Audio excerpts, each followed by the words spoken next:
Hello and welcome to Spindle City Straight Talk. I'm CJ. And I'm Chip. And we have a lot of information today.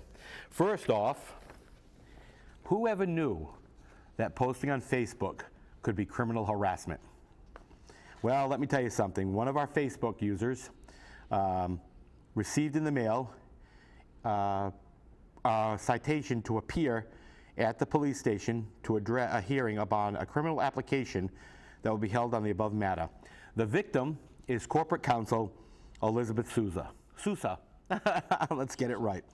And the charges are offense code 272 53D, accosting or annoying another person, and 265 43AA, harassment criminal.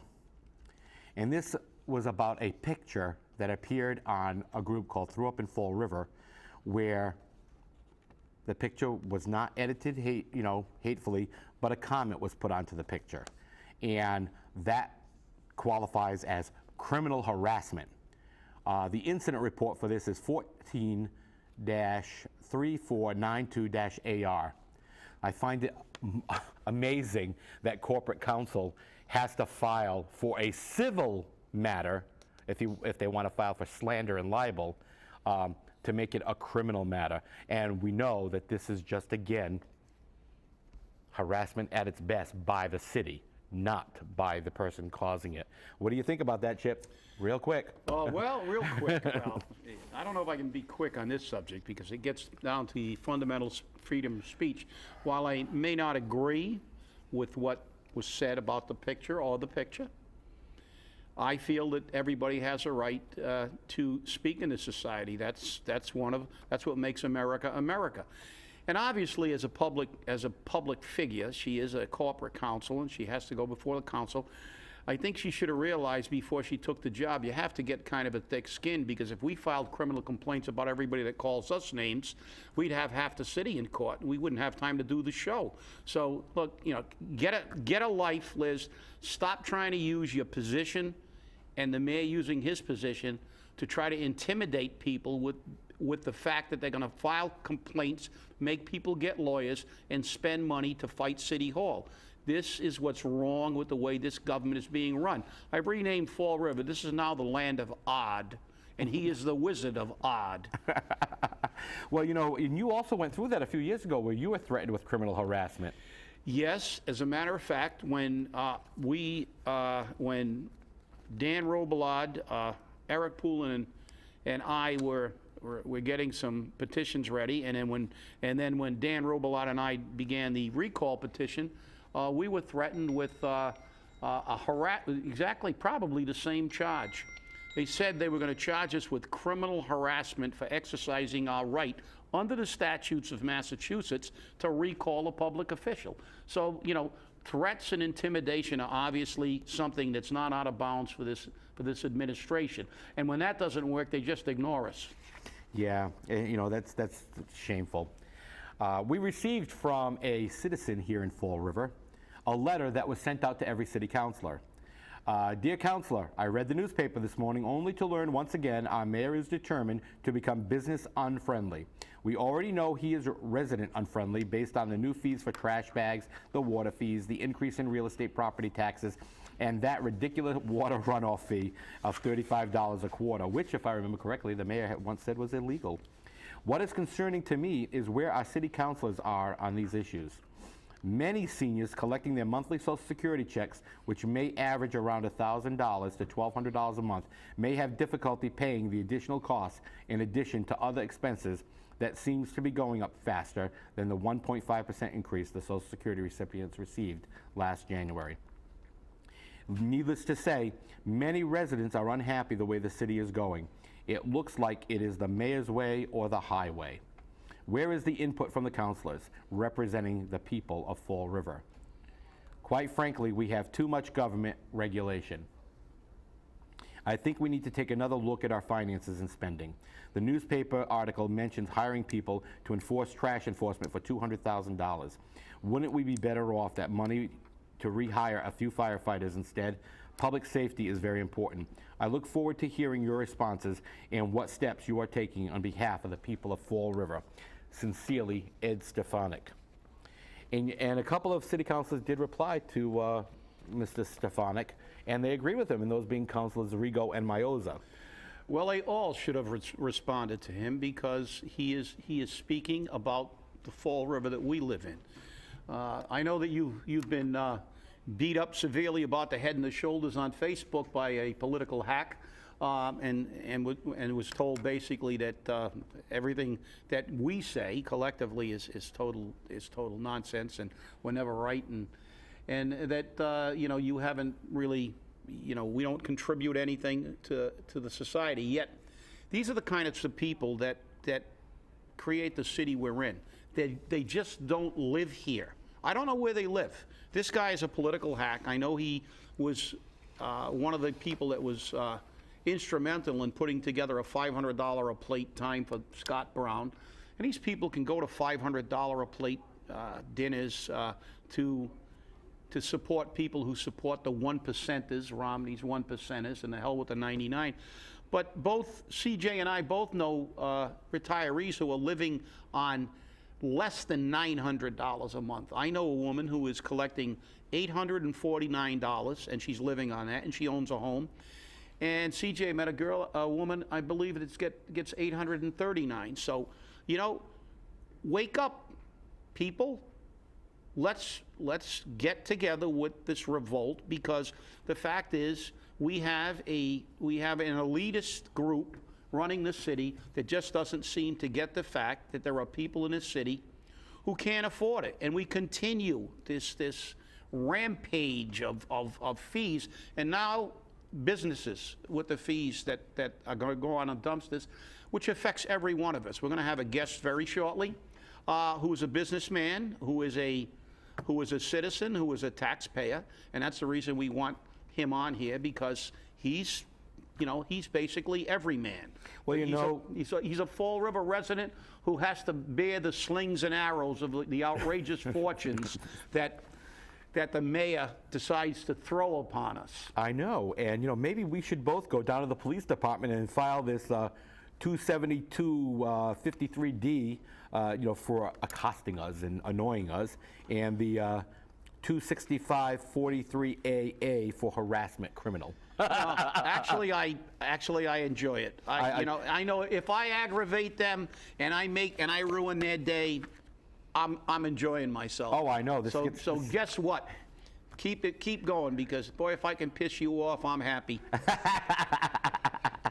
You know what's really great, though? I finally found out some of the information on why they didn't put in place a program for seniors and low-income people. Oh, yes, I did. And it's the grant money they want to hire the trash Nazis. Oh, I mean the trash enforcement officers. I got to be careful with that term. And believe it or not, it's a 22-page book just on how to file for the grant governance, and the overview and the certification of minimum eligibility criteria mandatory, which I thought was amazing, because this is where a lot of this came from. You have to be certified, and some of the things that has to happen in the city is they must buy recycled products. They must buy paper to be used in City Hall, which is recycled. They must have available in every municipal building and area to have a trash bin and a recycle bin. Seems to me that I don't remember seeing a recycle bin anywhere in City Hall. But then again, they have 30 days to apply for that and to put that in place. I think it's in the mayor's office. Everybody go dump your recyclables. Better be careful. That might be considered, harassment. We got to be careful now. We never know what's going to happen. But if they had put in place a program to allow for low income and seniors, they would only qualify for $100,000.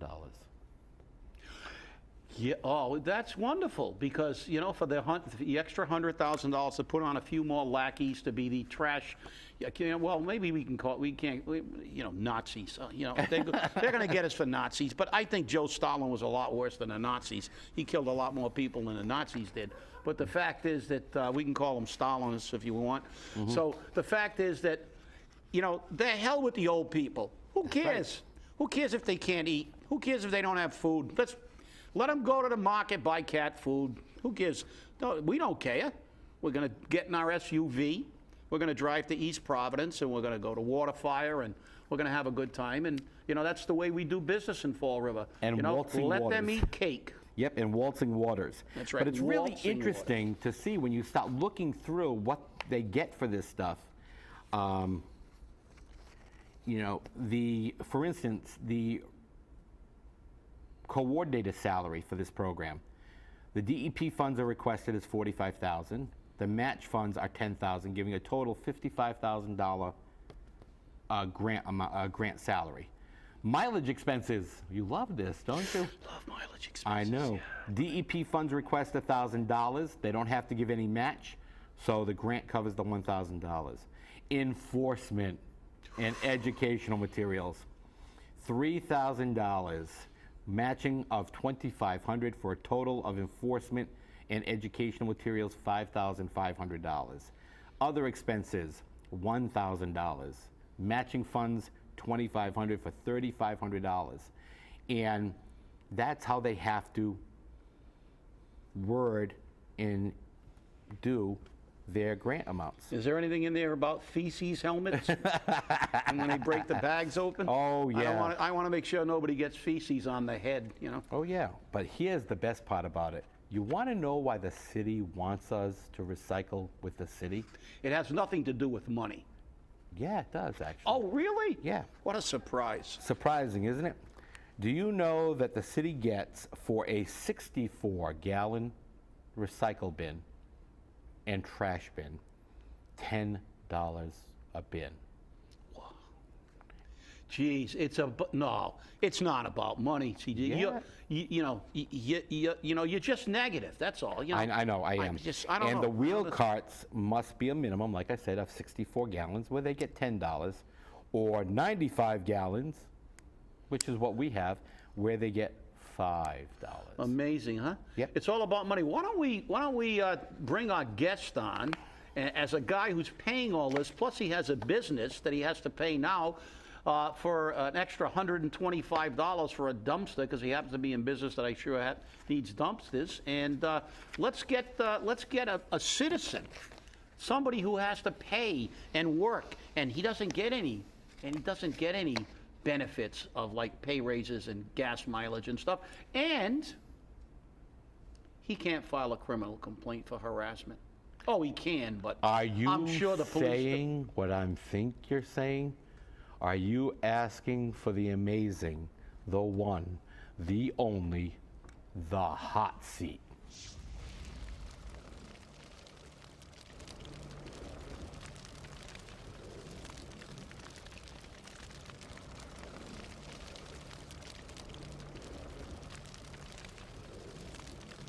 The hot seat. Well, welcome. Josh, how are you? This is Josh Silva. It's good to be here, CJ. Not a problem. Good morning. Good morning. Set, Chip. Good to be here. Thanks for having me on. We got a big thing It's our pleasure. We got a big thing to show here, huh? Yeah, I brought a little prop with me today because Okay. a lot of people think that I'm just someone that likes to speak and I don't really know what I'm talking about. So I figured I'd bring my college diploma, which is I study humanities and social sciences, and I focus on political science, economics, history, and literature. So just so people know a little bit about me, that's where I'd like to start. And the other thing I'd like to say is my family's been paying taxes in Fall River for over 60 years. We own property here. We have a vested interest in this city, unlike our mayor, who doesn't own a house in the Fall River, and he thinks he's doing his part by buying purple trash bags, even though he doesn't have to. So that's not really good fiscal management for him personally, which leads me down the line that I can see how our city's in such poor financial shape as well. And as a taxpayer and as a businessman, Okay. Just give us, why you've become an activist. I mean, why, how has this impacted your life? I mean, you're one of the people who has to deal with it on both ends. You have to deal with it on a business end and on the personal level as a Definitely. property owner. So, let's get the man on the street, the guy who's suffering all these, as we are, and tell our audience out there that, look, it's not just us. There are people like you out there. So tell us what your primary complaint is now. That's right, Chip. Basically, in 2007, I purchased a home on Pine Street. It was a dilapidated property. I've sunk probably $100,000 into the house in renovations. And when I first bought my house, my taxes were $450 a quarter, and now we're up over $700 a quarter. And my water bill has been tripled. And now I'm paying a water meter fee for a tank up in the industrial park for some new business or something. And I gotta now, supposedly I have to buy trash bags, but I've opted out of that, and I'm gonna go with an ABC contract because I don't plan on being out in a blizzard this winter when the streets aren't plowed and crash into somebody trying to get shopping bags or trash bags. I'm gonna be at home watching the Patriots win. So the people that wanna chase the bags around, let the government get into their life, be my guest. They can do whatever they want. I'm not going to tell them what to do with their lives. And it's interesting because before I came here, I was actually in Schwartz Ace Hardware, and there was a little bit of a commotion in there about the trash bags, and there was some city workers claiming that it's cheaper and this and that, and that's fine. And I want them to know that I appreciate everything the city employees do, the teachers, the police. I think the police are outstanding. The firemen, I feel bad for them now because they're in more danger because there's less of them on these jobs.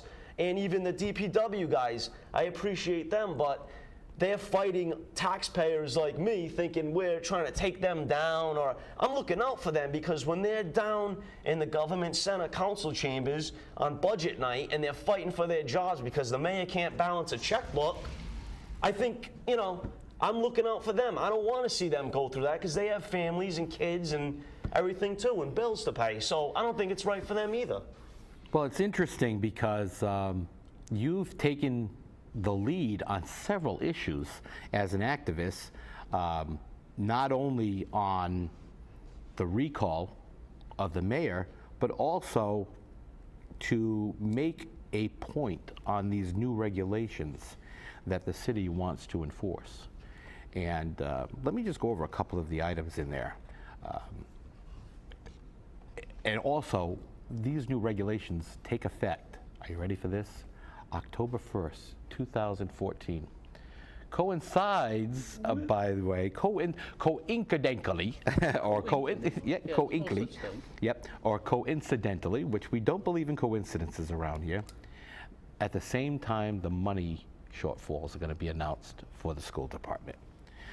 So, these fees are outrageous, and they're covered under Chapter 111, Sections 31, 31A, 31B, and that's all the blah, blah, blah, blah, blah stuff. But I think the stuff that's interesting is it's going to be a $100 fee for this, a $25 fee for that, and it's going to increase the cost to business like yourself. Because I think right now for a dumpster, they're paying about $350. But with these new fees, you're going to be looking at an increase on that. So that's going to affect your business. Oh, definitely. And my customers. The fee would be tacked on for any construction work being done. You'd have to get a dumpster, and this fee, they're going to have to add it to the cost of you getting a dumpster. And the other point I wanted to make was that people have had dumpsters on their property forever. Why hasn't the city gone after this money before? It's just, if it's the case and they're trying to keep, the health boards getting involved and it's a safety issue or whatever it may be, why weren't they doing that 25 years ago? All of a sudden, October 1st is coming, the school needs money, and this is how they're going to pay for it, by private industry and private property owners. I just totally disagree. It's no way to run the city. Well, that brings up a very, very good question, because we know that people have had dumpsters for a very, very long time. Now, the fact is that the mayor has gone on record as saying that the reason they're doing this is to make privatizing your trash pickup cost prohibitive. Now, as a businessman, I mean, what do you think of the government trying to put people out of business? So basically they're saying, forget about the free enterprise system that we have in the United States. Forget about the fact that this is supposed to be a capitalist economy, and people have the right to try to get the best deal they can. And as a businessman, I mean, how do you think those trash haulers feel when they say, okay, we're getting a little bit of business because the city's charging too much? I think it's kind of crazy that Plymouth pays less for their bags, where people in Plymouth have a lot more money. But how does government decide, especially a government that has said we're business friendly and blah blah blah, and we're going to try to entice business? I mean, what do you think of that? From not only the fact that as a resident of Fall River you're going to have to pay more if you have to hire a contractor that has to get a dumpster, but as a businessman. Well, as a businessman, it's just the representation of the city as a whole as not being business friendly, and that's why we have a lot of businesses moving to New Bedford instead of coming to Fall River, even though New Bedford's commercial tax rate on property is higher than Fall River. So you would think that if we had cheaper tax rate in Fall River, that businesses would want to come here, and that would be something to attract them, but apparently it's not, because we're not business friendly. And then the other problem I have is, since we're told that our taxes are so low and we don't pay enough and the business tax is too low, why do we give out TIFs? If we need money and our taxes are so low, why are we giving out the TIFs? And people tell me, oh, they hire all kinds of people. Well, that's fine if they're going to hire all kinds of people. But at the same time, don't tell me I'm not paying enough taxes and then give someone else a total tax break. And then when the TIF's up, they bounce out of town, and we're left with, the crumbs and scraps or whatever. So if someone could please explain that to me, that, Well, we're going to get into the reality. The reality is the tax rate is not lower in Fall River. Our tax rate isn't really our tax rate, because pay-as-you-throw is a tax, water fees are a tax. We circumvent the taxes, and if you look at the cost of doing business and living in Fall River, it's too expensive. And then you also have to look at the ratio of the people you're dealing with. You can't have a Gucci bag factory, in a village in Guatemala, because not too many people can afford Gucci bags. The fact is that we have to realize that this city has a lot of people that don't have a lot of money. So, the dynamic of the whole situation is that this city is just being run down a rail toward, we're already in receivership as far as we're concerned. But I mean, you're the guy that, that's why I'm really glad to have you here, because you got it on both ends. You're getting it. You're like a Oriole. You're right there, Yeah, right between the stuffed. two, because you're a double stuff. You're getting double stuff. Yeah, That's I right. think they have mega stuff now, too. You got it on the business end, and you got it on the property end. That's right. But That's right. what also is very interesting is the fact that these health regulations are punitive in some respects, and they're going through the health department, so they can't bring it up through the city council.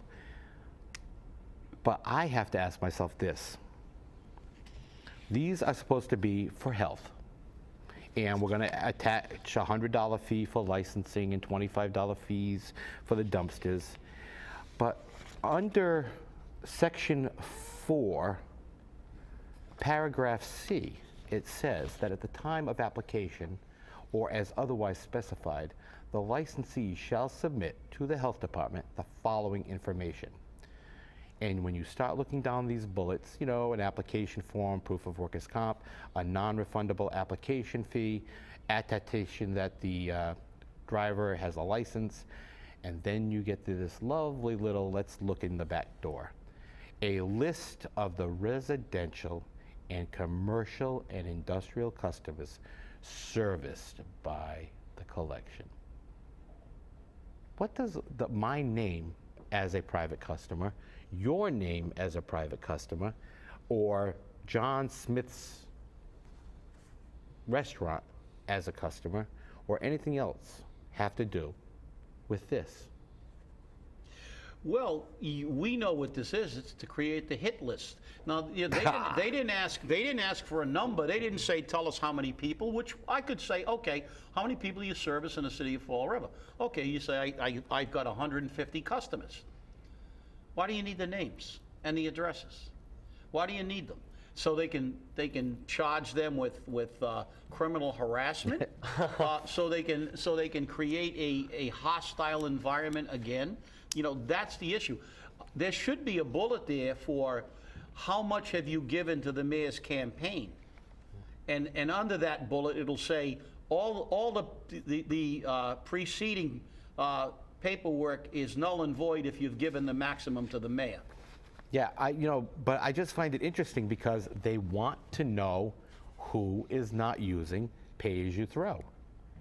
And of course, that means that John Smith, Mary Smith, CJ Ferry, we know, okay, so that's our hit list. And then we go on to the enforcement. And I'm looking here and I'm going, whoever violates any provision of this regulation may be penalized by indictment or a complaint in the district court, except as may otherwise be provided by law. Each violation or offense shall be a $1,000 fine. Each day thereof shall constitute a separate offense. Nice. Well, this is the administration of threats and, being, I guess the only thing law school taught them to do is to use the law as a club or, rather than an instrument of justice. So we've got about a little over a minute left, but I want you to tell everybody, give us a quick 30-second or 35-second, tell everybody how pissed you are, and tell everybody what you're doing about it. Well, listen, everybody. It's not just me. It's not just Chip.